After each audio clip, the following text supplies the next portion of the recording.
Welcome everyone. Welcome to एडीआरई अड्डा। और आज हम जो एडीआरई क्वेश्चंस पेपर्स हैं, जो जीके वाला प्रीवियस ईयर क्वेश्चन पेपर्स है, उसको हम यहाँ पर एनालिसिस करेंगे। ठीक है, तो ये वाला जो जीके वाला एनालिसिस होगा, ये आपके हर एग्जाम के लिए काम में आएगा, सिर्फ और सिर्फ एडीआरई के लिए नहीं। एडीआरई छोड़कर अगर आप कोई दूसरा एग्जाम भी देना चाहते हो तो उस पर भी यहाँ पर बहुत ज़्यादा फायदा होगा। ठीक है, तो चलिए ज़्यादा देर ना करते हुए स्टार्ट करते हैं। मेरा नाम है आयन बैनर्जी और मैं यहाँ पर जीएस पढ़ाता हूँ इन एडीआरई अड्डा। ठीक है, चलिए स्टार्ट करते हैं।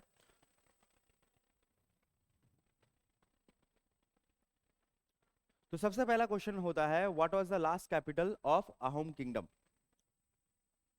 ठीक है, what was the last capital of Ahom kingdom. जब भी ये प्रीवियस ईयर क्वेश्चन पेपर होगा, तो यहाँ पर ऑब्वियसली मैं आपको थोड़ा सा टाइम दूंगा, आप लोग उसको आंसर देने की कोशिश कीजिएगा खुद से। उसके बाद आप ये आंसर के साथ मैच कीजिएगा कि आप लोगों का आंसर सही है या गलत। ठीक है, तो what was the last capital of Ahom kingdom. तो last capital of Ahom kingdom is known as Rangpur. ठीक है, अहोम कैपिटल का जो अहोम किंगडम का जो लास्ट कैपिटल होता है, that is known as Rangpur. Next next what was the name of Srimanta Sankar Deva's grandmother. तो श्रीमंत शंकर देवा जो हैं, उनके ग्रैंड मदर का नाम क्या होता है। तो what was the name of Srimanta Sankar Deva's grandmother is known as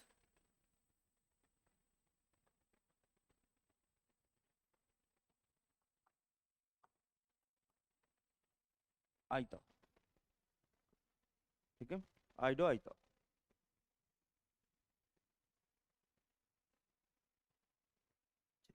next one next one who was known as the lion of Mysore. तो लायन ऑफ मैसूर किसको कहा जाता है।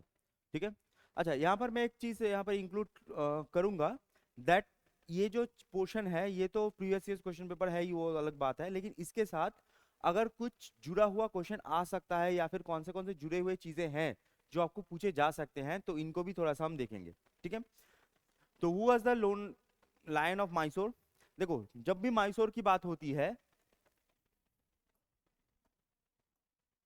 ठीक है, जब भी मैसूर की बात होती है, तो मैसूर में क्या होता है, मैसूर में दो किंग्स के नाम आपको याद रखने हैं। एक का नाम होता है हैदर अली और दूसरे का नाम होता है टीपू सुल्तान। अब ये दो पोर्शन नाम होते हैं, हैदर अली एंड टीपू सुल्तान। हैदर अली भी फेमस है, but Tipu Sultan is more important in our exam than Hyder Ali. तो टीपू सुल्तान से कुछ चीजें हैं जो आपको पहले से टीपू सुल्तान से याद होनी चाहिए। पहला, द ट्रीटी ऑफ श्रीरंगपट्टनम। ठीक है, द ट्रीटी ऑफ श्रीरंगपट्टनम किसके किसके बीच में हुआ था, between Tipu sultan and British. पहला चीज आपको याद रखना है। दूसरी चीज, टीपू सुल्तान जो थे, उन्होंने बनाया था ट्री ऑफ लिबर्टी। ठीक है, tree of liberty. Okay, and Tipu Sultan British के अगेंस्ट तो थे, तो अगर आपसे पूछा जाए कि कौन से फॉरेन पावर के करीब थे, मतलब कौन से फॉरेन पावर के साथ उनका अच्छा पैक्ट हुआ था, तो that is known as French. ठीक है, फ्रेंच।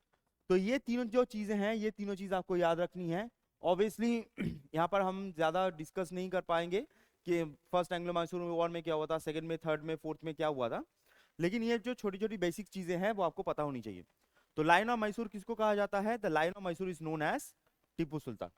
ठीक है, the lion of Mysore is known as Tipu Sultan. ठीक है, चलिए नेक्स्ट क्वेश्चन। अच्छा, next, which state of India has Jallianwala Bagh. तो जालियनवाला बाग मैसेकर हुआ था, आपको पता होगा, याद होगा कि जालियनवाला बाग मैसेकर हुआ था। तो यहाँ पर पूछा जा रहा है कि कौन से स्टेट में है, कौन से राज्य में है जालियनवाला बाग। तो यहाँ पर कौन से स्टेट में होता है जालियनवाला बाग। जालियनवाला बाग होता है इन पंजाब। ठीक है, जालियनवाला बाग होता है कौन से स्टेट में, that is known as Punjab. अब जालियनवाला बाग से कुछ चीजें आपको जान लो। पहला चीज, जालियनवाला बाग होता कब है, जालियनवाला बाग होता है 1919, पहला। दूसरी चीज, यहां पर कौन से एक्ट का प्रोटेस्ट हो रहा था, तो यहाँ पर जो प्रोटेस्ट हो रहा था तो वो एक एक्ट के अगेंस्ट में हो रहा था ना, उस एक्ट का नाम होता है राउलट एक्ट। उस एक्ट का नाम होता है राउलट एक्ट। दूसरी चीज, यहाँ पर जो जनरल थे, जो कल्पिट जनरल थे, ठीक है, जनरल थे, तो वो जनरल का नाम क्या है? उस जनरल का नाम होता है रेजिनल्ड डायर। ठीक है। तीसरी चीज, यहाँ पर यह पूछा जाता है कि जो इन्वेस्टिगेशन हुआ था, ठीक है, जो इन्वेस्टिगेशन होता है, तो इन्वेस्टिगेशन किसने किया था? तो उस समय एक कमिटी बनाई गई थी जिसका नाम होता है हंटर कमीशन। तो इसका जो इन्वेस्टिगेशन होता है वो होता है हंटर कमीशन। ठीक है, हंटर कमीशन इसका इन्वेस्टिगेशन करता है।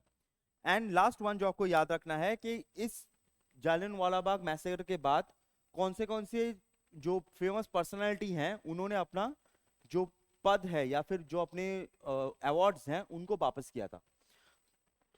तो गांधी जी, ठीक है, गांधी जी ने छोड़ा था, गांधी जी ने छोड़ा था, क्या छोड़ा था? काइजर हिंद। गांधी जी ने छोड़ा था काइजर हिंद। एंड रविंद्रनाथ टैगोर, ठीक है, रविंद्रनाथ टैगोर ने छोड़ा था नाइट। ठीक है, तो ये बेसिक चीजें हैं जो आपको जालियनवाला बाग से याद रखनी है। कब हुआ था, किस एक्ट के अगेंस्ट प्रोटेस्ट हो रहा था, जनरल कौन था, इन्वेस्टिगेशन कौन सी कमीशन ने करवाया था, एंड उसके अगेंस्ट में जो गांधी जी हैं एंड जो टैगोर जी हैं, तो उन्होंने कौन सा जो पद है वो छोड़ दिया था या जो पुरस्कार है उसको छोड़ दिया था। तो एक ने छोड़ा था काइजर हिंद और एक ने छोड़ा था नाइट। ठीक है, चलिए नेक्स्ट सवाल।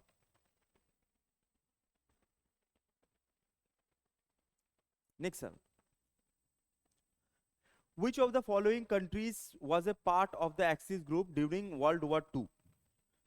तो वर्ल्ड वॉर टू में क्या होता है? वर्ल्ड वॉर टू में दो ग्रुप्स होते हैं, ठीक है, दो ग्रुप्स होते हैं, जिसमें से जो विलेन ग्रुप जिसको बताया जाता है विलेन ग्रुप, तो विलेन ग्रुप कौन था? विलेन ग्रुप था एक्सिस। तो यहाँ पर एक्सिस में कौन आता है? ठीक है, which country is the following part of axis group? तो that is known as Japan. ठीक है, तो एक्सिस ग्रुप का कौन था? एक्सिस ग्रुप था जापान। अब जब भी वर्ल्ड वॉर टू बात होती है तो वर्ल्ड वॉर टू में कुछ चीजें आपको याद रखनी है। ठीक है, वर्ल्ड वॉर टू में कुछ चीजें याद रखनी है आपको वर्ल्ड वॉर टू के हिसाब से। स्टार्टिंग कब होता है? वर्ल्ड वॉर टू स्टार्टिंग होता है 1939। अच्छा, जर्मनी, जर्मनी के थे हिटलर, ऑब्वियसली ये तो सबको पता होता है। लेकिन इसके साथ इताली भी था, ठीक है, इताली भी था। तो इताली का कौन होता है? इताली का होता है मुसोलिनी। ठीक है, इताली के कौन थे? इताली के थे मुसोलिनी। ओके, नेक्स्ट चीज, जो सेकेंड वर्ल्ड वॉर है, जब सेकेंड वर्ल्ड वॉर होता है तो यहां पर एक सवाल पूछा जाता है। सेकेंड वर्ल्ड वॉर में जापान म्यांमार की तरफ से इंडिया पे अटैक करने वाला था, तो म्यांमार से प्रोटेक्ट करने के लिए ब्रिटिशर्स एंड जो अलाइड फोर्सेस हैं, तो अलाइड फोर्सेस ने मिलकर आसाम के ऊपर से अरुणाचल प्रदेश होके एक रोड बनाया था। उस रोड का नाम क्या होता है? उस रोड का नाम होता है स्टीलवेल रोड। ठीक है, steel wall road, sorry, steel wall road. ठीक है, स्टील वॉल रोड, ये स्टील वॉल रोड बनाया गया था, ये भी आपको याद रखना है ऑब्वियसली। एंड जापान से आपको याद रखना है कि जापान में 1945 में दो बॉम्ब गिरते हैं, एक हिरोशिमा में, एक नागासाकी में। ठीक है, दो एटॉमिक बॉम्ब जो होता है वो गिरता है, एटॉमिक बॉम्ब गिरता है। तो इस एटॉमिक बॉम्ब का नाम क्या होता है? तो एक का नाम होता है लिटिल बॉय, एक का नाम होता है लिटिल बॉय और दूसरे का नाम होता है फैटमैन। ठीक है, एक का नाम होता है लिटिल बॉय और दूसरे का नाम होता है फैटमैन। तो ये जो वर्ल्ड वॉर टू है, तो ये इसमें चीजों को जो है वो आपको याद रखना है। और इंडियन कॉन्टेक्स्ट में आपको ये चीज याद रखनी है, जब वर्ल्ड वॉर टू स्टार्ट हुआ था तो कांग्रेस ने इंटरिम गवर्नमेंट से सारे के सारे जो लीडर्स थे कांग्रेस के, सबने रिजाइन कर दिया था। ठीक है, तो ये चीज भी आपको याद रखनी है as per the Indian portion is concern. ठीक है, चलिए नेक्स्ट। नेक्स्ट क्वेश्चन होता है the ruins of Angkor Wat in which country? तो अंकर वट वर्ल्ड का इंडिया के बाहर वर्ल्ड का सबसे बड़ा मंदिर होता है। ठीक है, विष्णु मंदिर होता है अंकोर वट। तो अंकोर वट कहां पर होता है? The ruins of Angkor Wat, तो Angkor Wat is in Cambodia. ठीक है, अंकोर वट कहाँ पर होता है? अंकोर वट होता है कंबोडिया में। ठीक है, ओके। अब इसको छोड़कर कौन से सवाल आपसे पूछा जा सकता है? कौन से सवाल जो फेमस हैं, बहुत फेमस हैं, जो आपको पूछा जाता है? तो सबसे पहले मंदिर है, ऑब्वियसली मंदिर है, तो यहाँ पर बहुत जगह पर ये पूछा जाता है मंदिर स्टाइल को लेकर। ठीक है, टेम्पल स्टाइल। तो इंडिया में टेम्पल स्टाइल 3 टाइप के होते हैं। एक होता है नागारा, एक होता है द्राविडियन, और एक होता है वेसेरा। ऐसे 3 टाइप के मंदिर होते हैं। ठीक है, और कुछ मंदिर हैं जो बहुत बहुत फेमस हैं, बार बार पूछे जाते हैं, घुमा घुमा के पूछे जाते हैं। जैसे एक मंदिर होता है that is known as Mahabalipuram. ठीक है, महाबलीपुरम ये कहां पर है? ये होता है तमिलनाडु में। ठीक है, एक मंदिर होता है दैट इज बोलते हैं कोणार्क। कोणार्क, कोणार्क कहां पर होता है? कोणार्क होता है इन ओडिशा। और ये जो कोणार्क होता है, कोणार्क से में एक छोटा सा चीज लिख लीजिएगा कि कोणार्क को ही कहा जाता है ब्लैक पैगोडा। ठीक है, कोणार्क को ही कहा जाता है ब्लैक पैगोडा। ठीक है, गोल्डन पैगोडा कहां पर होता है? गोल्डन पैगोडा होता है अरुणाचल प्रदेश में, नामसाई नाम का एक एरिया होता है, तो वहां पर आपको मिलेगा गोल्डन पैगोडा। बट ये जो कोणार्क सन टेम्पल होता है that is known as black pagoda. ठीक है, अच्छा, एक और मंदिर होता है that is known as Khajuraho. ठीक है, खजुराहो, ये जो खजुराहो मंदिर कहां पर होता है? खजुराहो मंदिर होता है इन मध्य प्रदेश, एमपी। ठीक है, खजुराहो होता है एमपी। और एक और मंदिर होता है that is Somnath, Somnath temple. Somnath temple कहां पर होता है? वो होता है गुजरात। तो ये बेसिक कुछ इंफॉर्मेशन हैं मंदिर से रिलेटेड जो आपको क्वेश्चन पूछे जाते हैं। अब यहाँ पर जो ऑप्शंस हैं, ऑप्शंस में मैं कुछ चीजें आपको मार्क कर देता हूं। जैसे न्यूजीलैंड, न्यूजीलैंड की कैपिटल क्या होती है? न्यूजीलैंड की कैपिटल होती है वेलिंगटन। ठीक है, न्यूजीलैंड की कैपिटल होती है वेलिंगटन। इंडोनेशिया की कैपिटल क्या होती है? इंडोनेशिया की कैपिटल होती है नूसंतारा। ठीक है, नूसंतारा। बहुत सारे लोग बोलते हैं कि जकार्ता है, जकार्ता था। ठीक है, जकार्ता था, वो अभी चेंज हो चुका है, एंड अभी जो है दैट इज नोन एज नूसंतारा। ठीक है, नूसंतारा। वियतनाम की कैपिटल क्या होती है? वियतनाम की कैपिटल होती है हैनोई। ठीक है, हैनोई। बहुत सारे लोग जानते हैं कि होचिमिन सिटी, होचिमिन सिटी नहीं है, हैनोई है। एंड जो कंबोडिया है उसका कैपिटल क्या होता है? उसका कैपिटल होता है फानोम पेन। ठीक है, उसका कैपिटल होता है फानोम पेन। तो वेलिंगटन न्यूजीलैंड का, इंडोनेशिया का नूसंतारा, वियतनाम का हैनोई, एंड कंबोडिया का फानोम पेन। ठीक है, ओके, चलिए नेक्स्ट क्वेश्चन पे चलते हैं। Which of the following countries does Assam share with Assam international, Assam share international border with? तो कौन से कंट्रीज हैं, कौन से कंट्रीज हैं जिसके साथ आसाम इंटरनेशनल बॉर्डर शेयर करता है?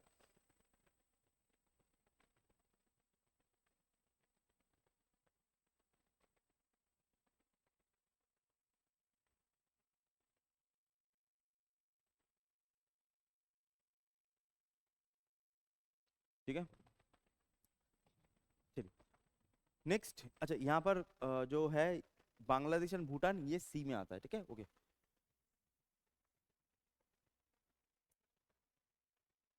तो आसाम कौन से कंट्रीज के साथ बॉर्डर शेयर करता है? दैट इज सी, सी होगा बांग्लादेश एंड भूटान। ठीक है, आसाम किसके साथ बॉर्डर शेयर करता है? बांग्लादेश एंड भूटान। अच्छा, हमारे देश में जो बॉर्डर्स को लेके बात होती है, बॉर्डर्स को लेके बात होती है, तो यहाँ पर कुछ चीजें बॉर्डर से आप जान लीजिएगा। अगर आपको पूछा जाए कि इंडिया, इंडिया का बिगेस्ट बॉर्डर कौन सा है, या फिर बिगेस्ट जो बॉर्डर है वो किसके साथ शेयर करती है?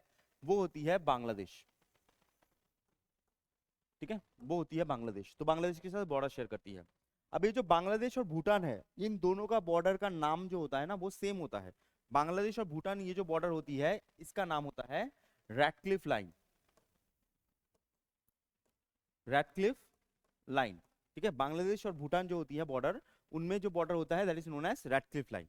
ठीक है, अच्छा, पाकिस्तान, पाकिस्तान, बांग्लादेश, भूटान, तीनों मिलके तीनों होते हैं रैटक्लिफ, ठीक है, रैटक्लिफ। ये रैटक्लिफ लाइन इसलिए बोलते हैं क्योंकि एक पर्सन थे जिनका नाम था साइरल रैटक्लिफ, तो साइरल रैटक्लिफ ने उसको बनाया था, तो इसीलिए इसको बोलते हैं रैटक्लिफ लाइन। ओके, अच्छा। नेक्स्ट, नेपाल। नेपाल जो होती है, तो नेपाल में एक रिवर होती है that is known as Kali river. ठीक है, काली रिवर, काली रिवर उसका बॉर्डर बनाती है, काली रिवर। अच्छा, बांग्लादेश भूटान तो हो चुका है। Next China, China is McMahon,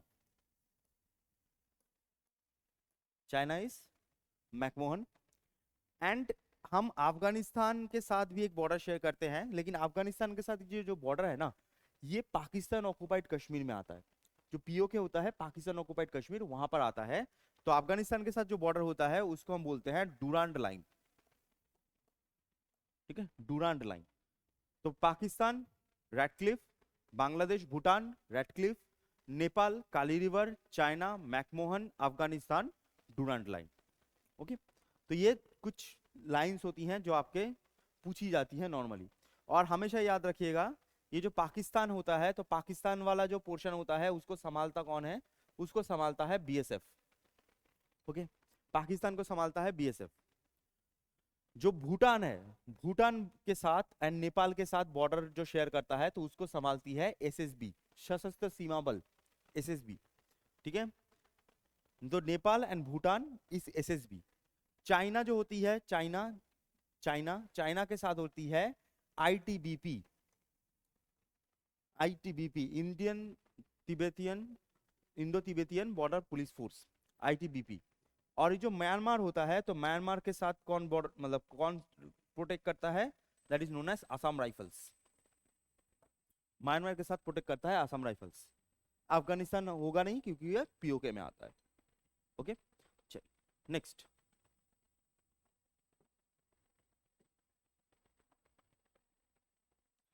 If an airplane fly directly from Chennai towards Guwahati, in which direction it is flying? ठीक है, तो अगर मान लो ये आपका इन, ठीक है,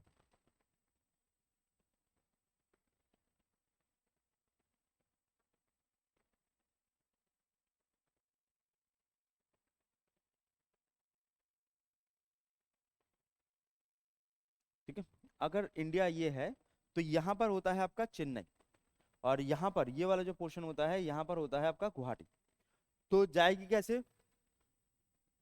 जाएगी कैसे? नॉर्थ ईस्ट में। ठीक है, तो वो जाएगी कैसे? वो जाएगी इन नॉर्थ ईस्ट, जाएगी कैसे? North east. तो यहाँ पर ऑप्शन क्या है? ऑप्शन ये है कि from north to east, from north to east. ठीक है, मतलब वो बता रहा है कि वो जाएगी कैसे? वो जाएगी ऐसे, ऐसे, फ्रॉम नॉर्थ टू ईस्ट। ठीक है, या फिर नॉर्थ ईस्ट। ओके, चलो नेक्स्ट क्वेश्चन। अच्छा, what is the western most state, what is the western most state of India? तो इंडिया का सबसे वेस्टर्न मोस्ट स्टेट कौन सा होता है?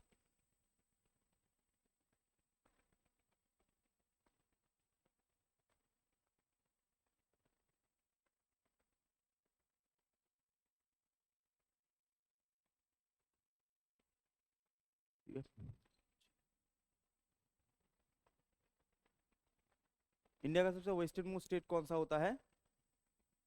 तो इंडिया का सबसे वेस्टर्न मोस्ट, इंडिया का सबसे वेस्टर्न मोस्ट जो स्टेट होता है वो होता है आपका गुजरात। ठीक है, वेस्टर्न मोस्ट जो स्टेट होता है वो होता है गुजरात। अच्छा, वेस्टर्न मोस्ट स्टेट से एक छोटी छोटी चीजें थोड़ा सा बता दूं। एक होता है आपका northern most state, northern most state. तो नॉर्दर्न मोस्ट स्टेट क्या होता है? नॉर्दर्न मोस्ट स्टेट होता है हिमाचल प्रदेश। ठीक है, नॉर्दर्न मोस्ट स्टेट होता है हिमाचल प्रदेश। भूल के भी जम्मू कश्मीर मत बोलिएगा, because Jammu Kashmir is not a state anymore, it is a UT, union territory. तो यहाँ पर स्टेट पूछा गया है, तो दैट इज हिमाचल प्रदेश। ठीक है, साउदर्न मोस्ट जो स्टेट होता है, southern most state is Tamil Nadu. Okay, western most Gujarat, and eastern most, eastern most होता है आपका अरुणाचल प्रदेश। ठीक है, अरुणाचल प्रदेश। तो ये northern most, southern most, western most and eastern most. अब यहाँ पर कभी कभी ऐसा क्वेश्चन पूछा जाता है, ऐसा क्वेश्चन मान लो कि पूछा जाता है कि सबसे ईस्टर्न मोस्ट बाउंड्री कौन सी होती है जहां पर सूरज की पहली लाइट आती है, ठीक है। जब भी मोस्ट से पूछा जाता है ना, तो अगर आपसे पूछा जाए सबसे ईस्टर्न मोस्ट एरिया कौन सा होता है, ईस्टर्न मोस्ट एरिया कौन सा होता है जहां पर पहले लाइट आती है, सबसे पहला फर्स्ट लाइट कहां पर आती है, फर्स्ट लाइट, क्योंकि ये क्वेश्चन पूछा जाता है फर्स्ट लाइट कहां पर आती है, तो वो होती है डोंग वैली, ठीक है। सॉरी डोंग वैली बोल रहा हूँ, Dong village, really sorry, Dong village. Dong village ये कौन से डिस्ट्रिक्ट में आती है, ये डिस्ट्रिक्ट होती है अंजॉल, डिस्ट्रिक्ट होती है अंजॉ डिस्ट्रिक्ट, डिस्ट्रिक्ट होती है अंजॉ, ओके। तो सबसे पहला लाइट कहां पर आता है, ईस्टर्न मोस्ट सबसे पहला लाइट कहां पर आता है, वो होता है डोंग विलेज। और अगर आपसे पूछा जाए कि वेस्टर्न मोस्ट, सबसे वेस्टर्न मोस्ट जो एरिया है that is known as Rann of Kutch, तो रन ऑफ कच्छ के बाद एक बॉर्डर बनता है बिटवीन इंडिया एंड पाकिस्तान, तो वेस्टर्न मोस्ट जो एरिया होता है, वेस्टर्न मोस्ट जो एरिया होता है, तो यहाँ पर India Pakistan border, India Pakistan border जो होता है, तो इंडिया पाकिस्तान बॉर्डर में एक आप बोल सकते हो वाटर बॉडी होती है, जो इंडिया का हाफ है पाकिस्तान का हाफ है, तो कौन सी वाटर बॉडी है, तो इंडिया पाकिस्तान बॉर्डर में होती है सर क्रीक, ठीक है।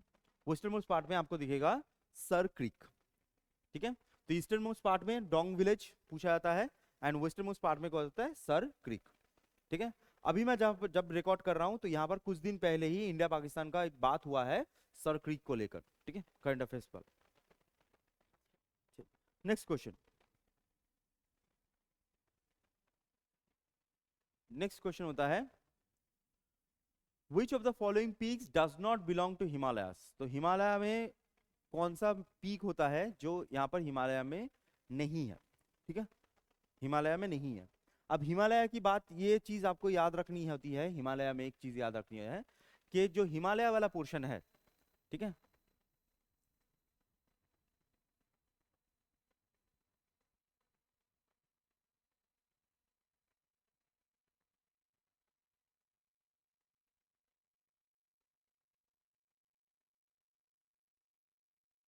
जो हिमालय वाला पोर्शन है, तो हिमालय क्या होता है, हिमालय जब यहाँ से स्टार्ट होता है, इस जगह से जब स्टार्ट होता है, तो हिमालय पहुंचता है अरुणाचल प्रदेश में, और अरुणाचल प्रदेश में पहुंच के क्या होता है, ये फिर से ऐसे बेंड हो जाता है, ऐसे बेंड होता है, ये चीज याद रखनी है कि वो जाके क्या होता है, यहाँ पर अरुणाचल प्रदेश के यहाँ पर जो एक जगह होती है दैट इज नोन एज, ये जो जगह होती है जहां पर बेंड होता है उसका नाम होता है नामदफा, ठीक है, नामदफा।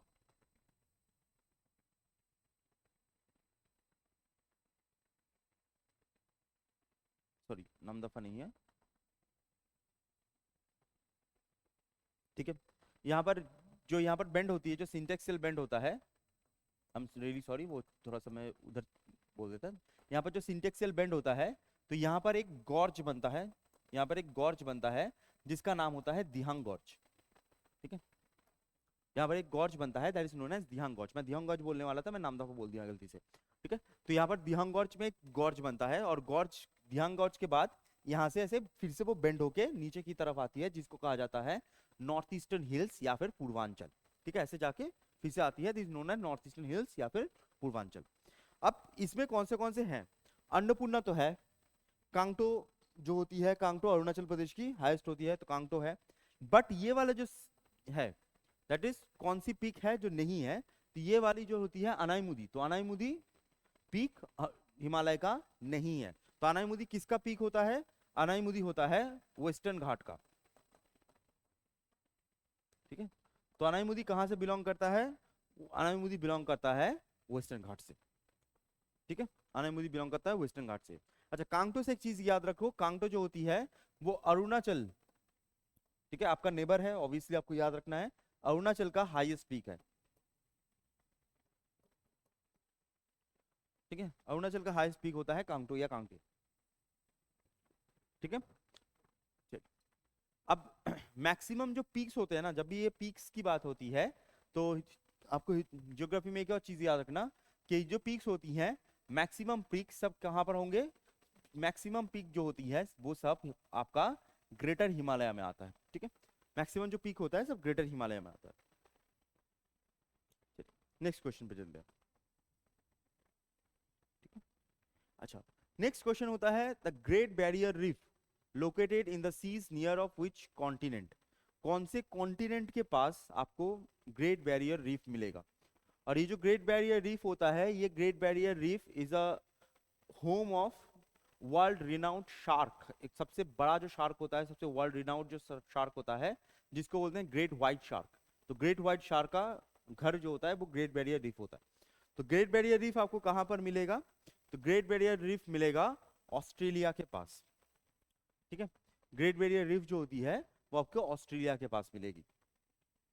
ठीक है, तो ग्रेट बैरियर रीफ जो होती है वो एक कोरल रीफ होती है। चलो नेक्स्ट। अच्छा नेक्स्ट क्वेश्चन है which of the following is a mountain range of south America. तो यहाँ पर साउथ अमेरिका का जो माउंटेन रेंज है उसको हम क्या बोलते हैं, या फिर उसको क्या बोलते हैं। जैसे मान लो ये वाला जो पोर्शन है दिस इज नॉर्थ अमेरिका।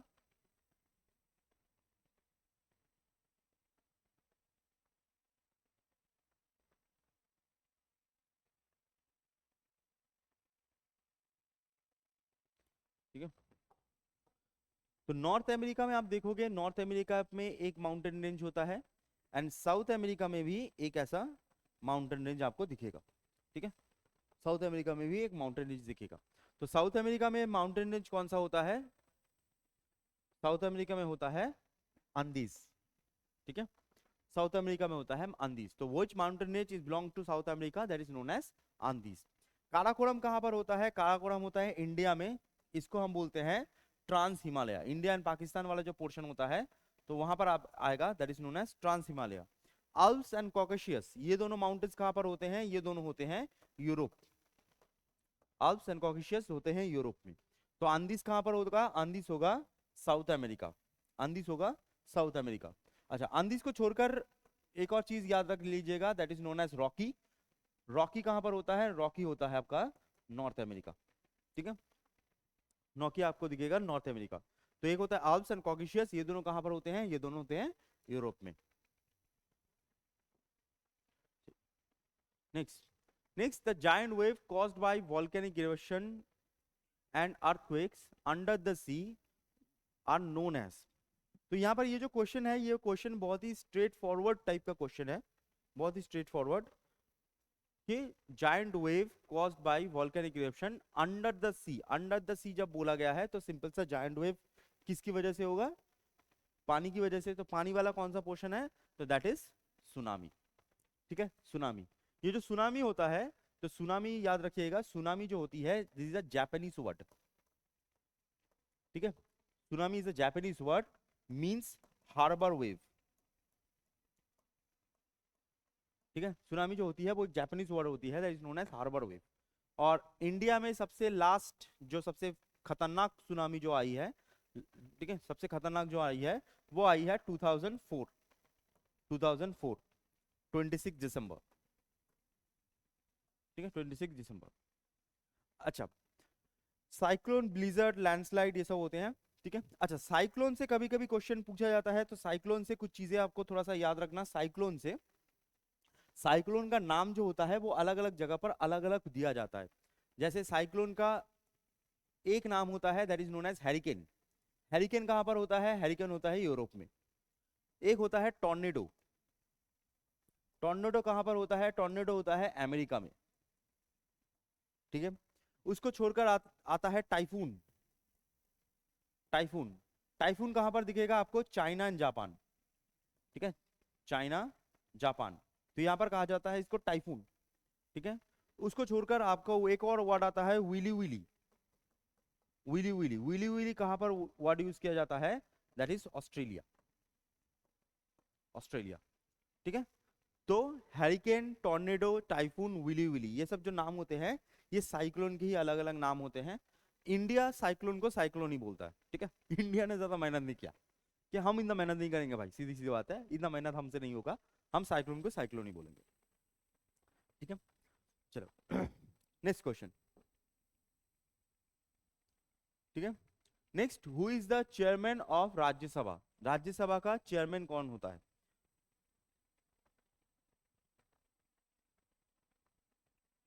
तो who is the chairman of Rajya Sabha? तो राज्यसभा का चेयरमैन होते हैं वाइस प्रेसिडेंट। ठीक है, राज्यसभा का चेयरमैन कौन होते हैं? राज्यसभा का चेयरमैन होते हैं वाइस प्रेसिडेंट। और ये जो पोस्ट है, ये एक्स ऑफिशियो पोस्ट है। ठीक है, ex officio post. Ex officio post का मतलब क्या होता है? एक्स ऑफिशियो पोस्ट का मतलब होता है कि इन द वर्च्यू ऑफ, अगर कोई वाइस प्रेसिडेंट बना तो वो चेयरमैन बनेगा राज्यसभा का। ऐसा नहीं है कि राज्यसभा का चेयरमैन वाइस प्रेसिडेंट बनता है, ऐसा नहीं है। वाइस प्रेसिडेंट जो बनेगा वो ऑटोमेटिक बनेगा राज्यसभा का चेयरमैन। ठीक है।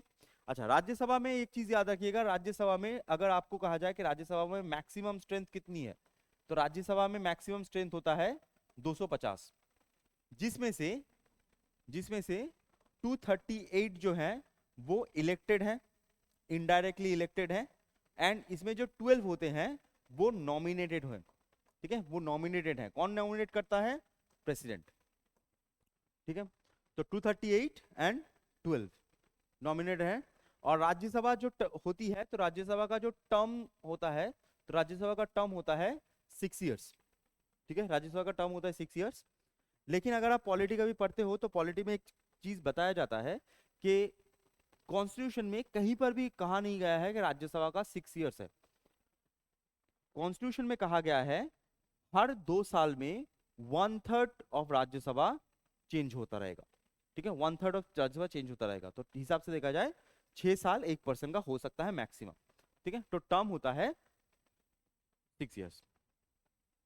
ठीक है, और लोकसभा का कौन होता है? लोकसभा का ऑब्वियसली होगा स्पीकर, लोकसभा का। चलो नेक्स्ट,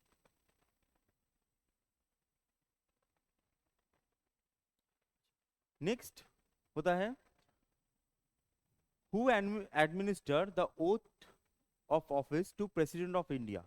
तो प्रेसिडेंट ऑफ इंडिया को ओथ कौन दिलवाता है? ठीक है, प्रेसिडेंट ऑफ इंडिया को ओथ कौन दिलवाता है? जितने भी बाकी लोग हैं उनको ओथ दिलवाते हैं कौन? उनको ओथ दिलवाते हैं प्रेसिडेंट। प्रेसिडेंट को ओथ कौन दिलवाता है? प्रेसिडेंट को ओथ दिलवाता है the chief justice of supreme court. ठीक है, प्रेसिडेंट को ओथ कौन दिलवाता है? प्रेसिडेंट को ओथ दिलवाता है chief justice of supreme court. अगर मान ली चीफ जस्टिस नहीं है, देन जो सबसे सीनियर मोस्ट जज होगा इन सुप्रीम कोर्ट, वो ओथ दिलवाएगा। ठीक है। अच्छा, और ये जो ओथ दिलवाते हैं, जो ओथ की जब बात होती है, तो आपको अगर पूछा जाए ऐसे कि कौन से शेड्यूल में ये ओथ की बात की जाती है, कौन से शेड्यूल में, तो शेड्यूल नंबर कितना होता है? शेड्यूल नंबर होता है 3। तो ओथ एंड एफर्मेशन जब भी बात होती है तो ओथ एंड एफर्मेशन कौन से शेड्यूल में आता है? वो आता है 3 में। ठीक है। अच्छा, चलिए नेक्स्ट, नेक्स्ट होता है which following instrument of Assam usually made of bamboo?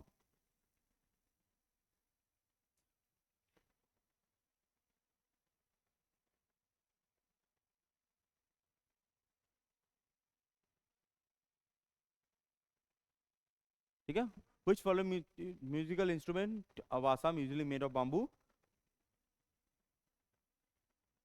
So this is known as टोका। ठीक है, तो टोका जो होती है वो बाम्बू से बनती है।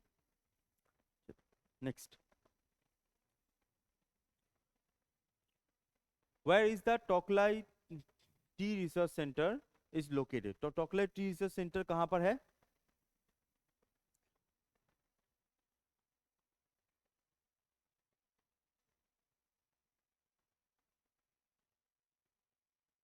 ठीक है, तो टोकलाई टी रिसर्च सेंटर कहां पर होते हैं? टोकलाई टी रिसर्च सेंटर होती है इन जोरहाट। ठीक है, टोकलाई टी रिसर्च सेंटर होती है जोरहाट।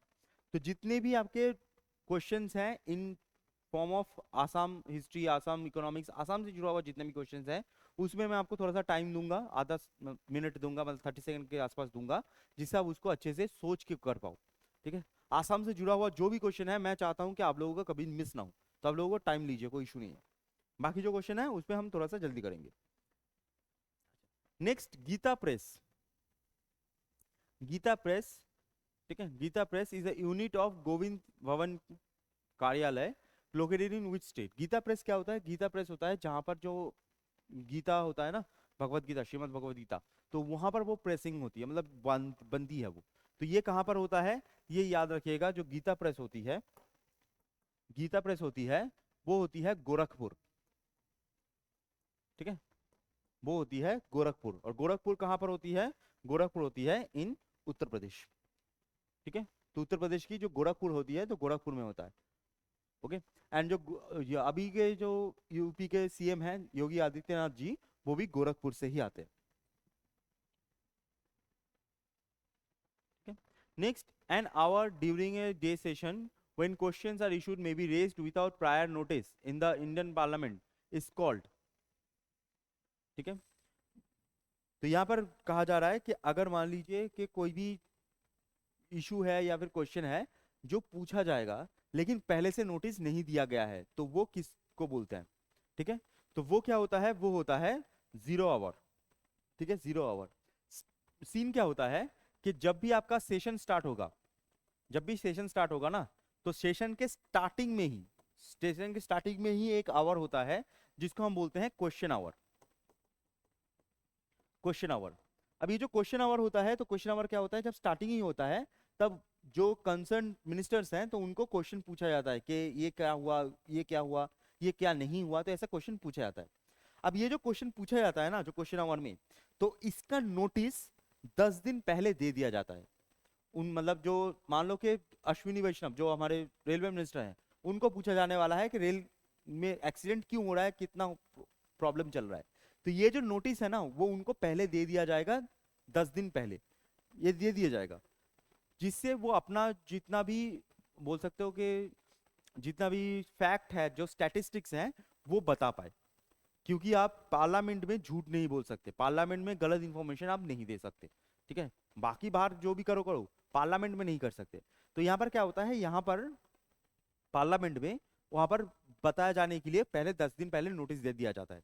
तो इसे हम बोलते हैं क्वेश्चन आवर। स्टार्टिंग में ही वो क्वेश्चंस पूछे जाएंगे, वो 10 दिन पहले उनके पास नोटिस आ गया था, वो अच्छे से पढ़ के आएंगे और आके वो जवाब देंगे। कुछ जवाब ओरली देंगे, कुछ जवाब होते हैं जो राइटिंग में दिया जाता है, जो सेंसिटिव टॉपिक्स होते हैं तो उसमें जवाब राइटिंग में दिया जाता है। अब क्वेश्चन आवर खत्म होने के बाद अगर कोई इंपॉर्टेंट मैटर है, बहुत ही इंपॉर्टेंट मैटर है, मान लो पाकिस्तान ने हमला कर दिया, ऐसे बहुत ही इंपॉर्टेंट मैटर है, तो वहां पर जब क्वेश्चन पूछा जाता है तो उसको हम बोलते हैं जीरो आवर। तो वो जो जीरो आवर होता है वो विदाउट नोटिस होता है, पहले से नोटिस नहीं होता, वो होता है जीरो आवर। ठीक है, चलिए next, who is the chairman of NITI Aayog. तो नीति आयोग के चेयरमैन कौन होते हैं, नीति आयोग के चेयरमैन, तो ये बहुत ही ज्यादा सिंपल सा सवाल है। नीति आयोग के चेयरमैन होते हैं प्राइम मिनिस्टर। ठीक है, तो नीति आयोग के चेयरमैन होंगे प्राइम मिनिस्टर। अब प्राइम मिनिस्टर, नीति आयोग से पहले, नीति आयोग से पहले अगर आप देखो तो प्लानिंग कमीशन होता था। ठीक है, प्लानिंग कमीशन होता था। तो ये जो प्लानिंग कमीशन है, तो अगर आपसे पूछा जाए कि प्लानिंग कमीशन का चेयरमैन कौन होता था, तो भी याद रखिएगा प्लानिंग कमीशन का चेयरमैन भी प्राइम मिनिस्टर ही होता है। ठीक है, प्राइम मिनिस्टर ही प्लानिंग कमीशन का चेयरमैन था। और ये नीति आयोग जो होता है वो होता है 2014 में आता है, तो इसके भी चेयरमैन कौन बनते हैं, इसके भी चेयरमैन बनते हैं प्राइम मिनिस्टर। ठीक है, ओके, चलिए,